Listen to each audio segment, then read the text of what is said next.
How's it going out there, YouTube? My name is Jesse and I'm back for another comic book video. The date of this video is the third Monday in February.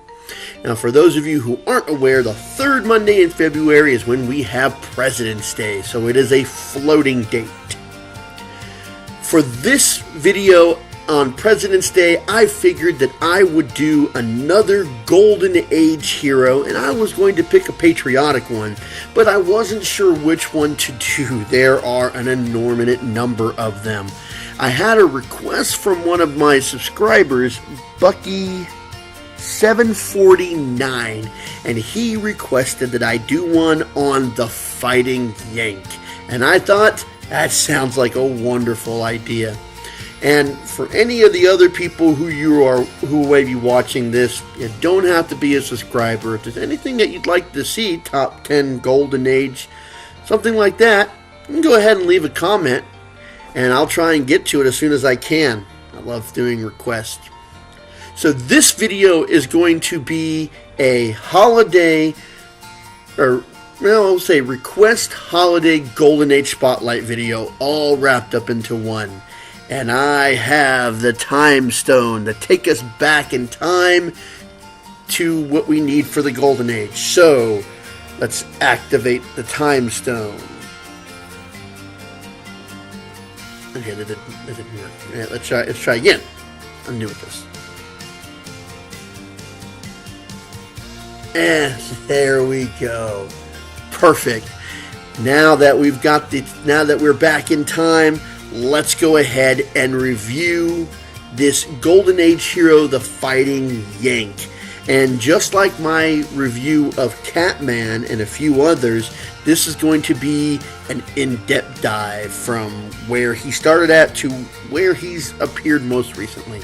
So, let's get this started. The Fighting Yank, Bruce Carter III, first appeared in Startling Comics number 10 in 1941. The publisher was Nador Comics, and he was created by Richard E. Hughes and John L. Blummer. Later artwork for the Fighting Yank would be done by Emil Wexler. The Fighting Yank did come out in World War II and was a patriotic superhero similar in ways to the Shield and Captain America, and became one of Nador's comics' more successful superheroes. He would go on to be replacing Captain Future in Startling Comics. He would eventually receive a comic book of his own titled after him, The Fighting Yank. It would also have a byline with it, which was called America's Bravest Defender. It was a tagline to go along with the title. He would also, at the time, be appearing in America's Best Comics, until that run would eventually come to an end. There have been a number of different appearances of the Fighting Yank over the years, so we'll go ahead and get started with his first appearance. Bruce Carter III is the spitting image of his grandfather, Bruce Carter I, who was a hero in the War of Independence. Bruce Carter I, Ghost would appear and show his grandson the location of a magical cloak. The ability of this cloak would give the wearer invulnerability and super strength, and I think it also allowed him to fly. Only Carter's girlfriend, Jonah Farewell, would know his dual identity. In 1994, AC Comics would start reprinting some of Nador's comics of the Fighting Yank's adventures. He would then go on to appear in a number of issues of Femforce before he was killed in Femforce issue 35. Later on, in Femforce issue number 71, the Golden Age hero known as the Hood was murdered, and Carter III would go to inhabit the Hood's body, and with the help of Red Devil, he would create a costume that resembled his old costume of the Fighting Yank and the Hood's, as kind of both of their costumes. In 2001, they would launch a new series of the Fighting Yank, and this would take place back in the 1950s, where he had a sidekick known as Kid Quick. The stories were written and drawn to pay homage to Jack Kirby, and the Fighting Yank's costume was changed to resemble that of the hero Fighting America, which was one of Jack Kirby's creations. In DC Comics, writer Alan Moore would revive the original Fighting Yank along with a number of Nador Comics characters who had entered the public domain for his series called Tom Strung, which would appear on the pages of America's Best Comics.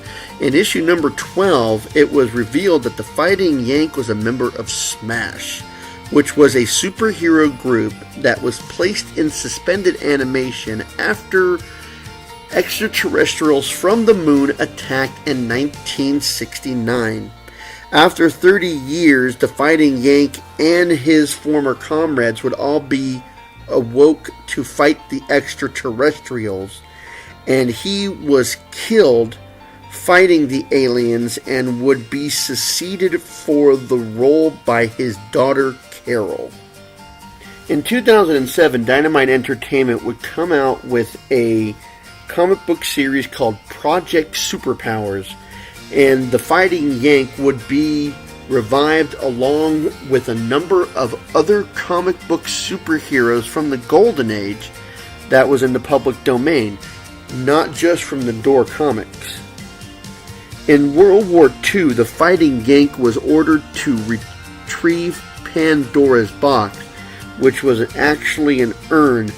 Under the insistence of his grandfather's ghost, he not only trapped all the evils back in Pandora's box that was released by Adolf Hitler, he also trapped an enormous number of superheroes in the box as well, being urged by his grandfather's ghost that a great evil would come from one of them. It was later revealed that the ghost did this to break his curse, so he wouldn't have to be I'm not sure what was that, to be just break his ancestors' curse, I guess, of wandering the earth. In his old age, he would be confronted by the American spirit, who chastised him for his actions and made Carter realize that he facilitated evil by trapping all the humans, or superheroes. He would later free his fellow teammates, but would be mortally wounded in a battle by one of his fellow teammates that was revived, by not realizing that the Fighting Yank was on their side. Later, the Yank would take on his ancestors' curse to become a partially solid ghost, and would arrive in time to give his magical cloak to the Green Llama, which would empower the Green Llama to allow him to destroy the F-Troops. And the F-Troops were reanimated corpses of former soldiers who had fallen in battle and were fighting on the side of the Dynamic family, who was replaced by robots. The Green Llama would have the power to destroy all of them and save all of the superheroes. In an interesting piece of trivia, there was a character that appeared in Timely Comics named the Fighting Yank. Timely would later become Marvel Comics. This was an entirely different character, and he was dressed differently as well. He was an American espionage agent and would have a single appearance in Captain America Comics number 17. He had a short story unto himself. And he would also be mentioned once in a modern-day U.S. Agent miniseries. Well, that brings us to the end. I hope you enjoyed this video. You know, I really think that we should get back to our own time. So let's... that's not quite right. Let's try again. Like I said, I'm new at this. There we go. Like I said, I hope you enjoyed this video. Like I said, if you have anything that you'd like to see me do or go over, you can go ahead and leave a comment, and I'll get to it as soon as I'm able to, if possible. So, until next time, I'll be seeing you.